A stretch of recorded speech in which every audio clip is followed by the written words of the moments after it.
अस्सलाम वालेकुम नाज़रीन कराम। पाकिस्तान के निज़ाम अदल में आने वाले इनकलाब की गूंज आलमी मीडिया तक, आलमी ईवानों तक, हत्ता के अमरीकी ईवानों तक भी पहुंच चुकी है। और पाकिस्तान तहरीक इंसाफ के जो मौजूदा चेयरमैन हैं बैरिस्टर गौहर अली खान, उन्होंने एक बहुत बड़ा इंकशाफ कर दिया है कि जब 5 दिनों के अंदर अंदर इमरान खान को 3 सजाएं दी गई थी तो उस वक्त जजिस के साथ क्या किया गया था। अब देखेंगे कि आने वाले दिनों में मजीद सच सामने आएंगे, मजीद लोग उठेंगे, हिम्मत करेंगे और सच बोलेंगे कि उनके साथ क्या क्या किया गया है।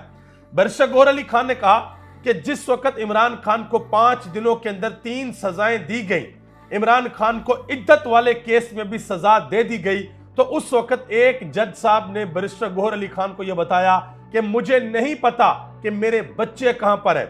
एक जज साहब के बेटे का वलीमा कैंसिल किया गया। और अहमद मीर जो कि पाकिस्तान के बड़े सीनियर साफी हैं, उन्होंने कहा कि अडयाला जेल के अंदर जो शख्स बैठा हुआ है उसका हाथ अवाम की नब्ज के ऊपर है। वो ये जानता है कि मैं जो भी कर रहा हूं मैं अपनी अवाम के लिए कर रहा हूं और मेरी अवाम की सपोर्ट मेरे साथ है। जब तक मेरी अवाम मेरे पीछे खड़ी है मेरा कोई कुछ नहीं बिगाड़ सकता। वो इस चीज के लिए जहनी तौर पर तैयार है कि उसको 2 महीने, 4 महीने, 6 महीने या 6-10 साल भी अगर जेल के अंदर रहना पड़ा तो वो जेल के अंदर रहेगा, लेकिन वो कभी भी इस सिस्टम के आगे अपना सर नहीं झुकाएगा, क्योंकि उसने अपने आप से और अपने अल्लाह से यह वादा कर लिया है कि उसने हक और सच का साथ देना है।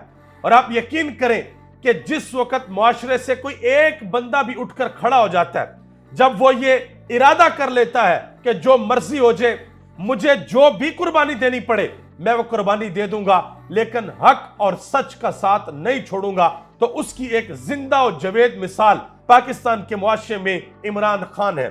और ये बात मैं नहीं कर रहा, बल्कि ये बात पूरी दुनिया कर रही है। पाकिस्तान के अंदर बड़े जय्यद लोग हैं जो कि न सिर्फ पाकिस्तान बल्कि आलमी दुनिया की सियासत के ऊपर बात कर रहे हैं। वो लोग इमरान खान की बहादुरी की दाद देते हैं। बैरिस्टर गौहर अली खान ने एक और बड़ी अहम बात की। उन्होंने कहा कि जजिस के खत के बाद इमरान खान से मुतल्लक तमाम फैसलों की कानूनी हैसियत खत्म हो गई है। वकला के बार काउंसिल से इल्तजा करते हैं कि अदलिया की आज़ादी के लिए अपना किरदार अदा करें, चाहते हैं कि अदलिया के पीछे पूरी कौम खड़ी हो। अच्छा, बैरिस्टर गौहर अली खान साहब को मैं एक बात सिर्फ बताना चाहता हूं कि पाकिस्तानी कौम ने 8 फरवरी को अपना फैसला सुना दिया था। और आप यकीन करें, ये यकीन रखें इस बात का कि पाकिस्तान की कौम हर उस इंसान के पीछे खड़ी है जो हक और सच के लिए खड़ा होगा। अगर आप हक और सच के लिए स्टैंड नहीं लेंगे, अगर आप वो काम नहीं करेंगे जो पाकिस्तानी कौम चाहती है, तो फिर आप भूल जाएं कि पाकिस्तानी कौम आपके पीछे खड़ी होगी। पाकिस्तानी कौम आपके पीछे खड़ी हो गई थी और उन्होंने आपको बता दिया था, उन्होंने आपको अपना मैंडेट दे दिया था। अब आप अपना मैंडेट किस तरीके से वापस लेते हैं, आप अवाम का चोरी शुदा मैंडेट किस तरीके से उसकी हिफाजत करते हैं, यह आपकी जिम्मेदारी है, यह अवाम की जिम्मेदारी नहीं है। मजीद एक और बात कही है उन्होंने कहा कि खत तो सिर्फ इस्लामाबाद हाई कोर्ट के 6 जजेस ने लिखा है, लेकिन इससे कबल सुप्रीम कोर्ट के सीनियर जज जिन्होंने कुछ महीने बाद चीफ जस्टिस बनना था, जस्टिस इजाजुल अहसन, वो भी इस्तीफा दे चुके हैं। और लाहौर हाई कोर्ट से जस्टिस शाहद जमील, वो भी इस्तीफा दे चुके हैं। उन्होंने कहा कि मामले की तह तक पहुंचना चाहिए कि पाकिस्तान के अंदर यह निजाम अदल में हो क्या रहा है, आखिर कहां से लोगों को प्रेशराइज किया जा रहा है। उन्होंने एक मुतालबा भी किया। उन्होंने कहा कि इमरान खान के खिलाफ किए गए तमाम फैसले नल एंड वॉइड करार देकर इन्हें फौरी तौर पर रिहा किया जाए, क्योंकि जजिस के खत के बाद यह बात पूरी तरह वाज़ेह हो गई है, अया हो गई है, यह सच सामने आ गया है कि इमरान खान के खिलाफ जो ट्रायल हुए हैं उसमें ड्यू प्रोसेस ऑफ लॉ इस्तेमाल नहीं किया गया, जो कानून है उसका प्रोसेस सही तरीके से इस्तेमाल नहीं किया गया, और यह कि ये फैसले एजेंसियों के दबाव का नतीजा थे। ये बैरिस्टर गौहर अली खान ने बात की है। इसके अलावा उमर अयूब खान ने एक बात की है। उन्होंने कहा कि इस खत से वाज़ेह हो गया है कि निशान सिर्फ एक शख्स का था और वो है कैदी नंबर 804। किस तरह से जज साहिबान पर प्रेशर डाला गया, इस खत में वाज़ेह लिखा है कि किस तरह उनके घरों में बगिंग डिवाइस लगाई गई, किस तरह एक जज साहब के बहनोई को अगवा करके उनको इलेक्ट्रिक शॉक्स दिए गए। उन्होंने कहा कि हम इस चीज को कौमी असेंबली में, सूबाई असेंबली में, सेनेट में सामने लाएंगे। इस मुल्क में कानून की हुक्मरानी उस वक्त कायम होगी जब तमाम तरह अदारे अपनी हदूद में रहकर अपने फराइज सर अंजाम देंगे। رول آف لا کے لیے عدلیہ کو اب اہم کردار ادا کرنا ہوگا. یہ ملک لا قانونیت کے اوپر نہیں چل سکتا. یہ عمر ایوب خان نے بات کی ہے. اور عمران خان کی بہن علیمہ خان نے بھی بڑی اہم بات کی ہے. انہوں نے کہا کہ جسٹس عامر فاروق اپنے ججز سے سیکھیں اور حوصلہ لیں, اور وہ جو احمقانہ کیسز سن رہے ہیں, ان کیسز کو ججز احمقانہ کہہ رہے ہیں, انہیں وہ اوورٹرن کریں.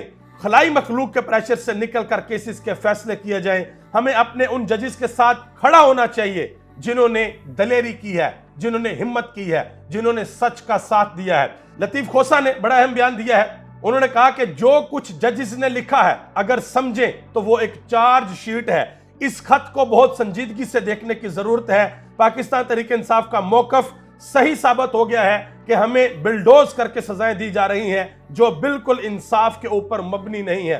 یہ سردار لطیف خان کھوسہ نے بات کی ہے. اور اس کے علاوہ حامد خان صاحب نے بڑی اہم بات کی ہے. انہوں نے کہا کہ میں 6 بہادر ججز کو سلوٹ کرتا ہوں. یہ پہلی بار ہوا ہے کہ پوری ہائی کورٹ کے ججز نے لکھا ہے کہ ہمارے کام میں اسٹیبلشمنٹ اور ایجنسیز کھلم کھلا مداخلت کرتی ہیں. ملیح ہاشمی 9 مئی کے حوالے سے ایک بڑی اہم بات کرتی ہیں. انہوں نے کہا کہ وہ شخص جس کے اوپر 9 مئی کا الزام ہے, جس کو یہ کہا جاتا ہے کہ اس کی پارٹی نے 9 مئی کو پاکستان کے سب سے بڑے مضبوط اور اس ملک کے ضامن ادارے کے اوپر حملہ کیا, انہوں نے کہا کہ وہ شخص یہ کہہ رہا ہے کہ جوڈیشل انکوائری کروائی جائے. وہ شخص یہ کہہ رہا ہے کہ ایک جوڈیشل کمیشن بنایا جائے. جن لوگوں نے یہ غلط کام کیا ہے ان کو قرار واقع سزا دی جائے. لیکن وہ لوگ جو الزام لگا رہے ہیں وہ انکوائری سے بھاگ بھاگ کر ہلکان ہو رہے ہیں. وہ مجرم ہوتا تو انکوائری کا مطالبہ کبھی نہ کرتا, اور آپ سچے ہوتے تو انکوائری کروانے سے کبھی ڈرتے نہ. آپ ڈر رہے ہیں انکوائری کروانے سے. بیرسٹر سلمان صفدر نے ایک بڑی اہم بات کی ہے. انہوں نے کہا کہ نیشنل سیکیورٹی کمیٹی کی 2 میٹنگ ہوئی, ایک وزیراعظم عمران خان کی کابینہ میں اور دوسری وزیراعظم شہباز شریف کی کابینہ میں.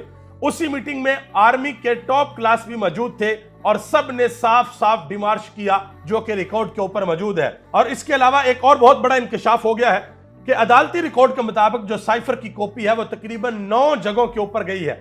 عمران خان کے اوپر مقدمہ ہوا کہ عمران خان کی کاپی واپس نہیں آئی, عمران خان کی کاپی چوری ہو گئی ہے.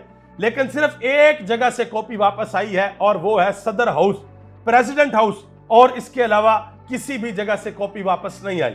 آپ سب کا بہت بہت شکریہ. پاکستان زندہ باد, پاکستان کے عوام اور پاکستان کے ادارے پائندہ باد.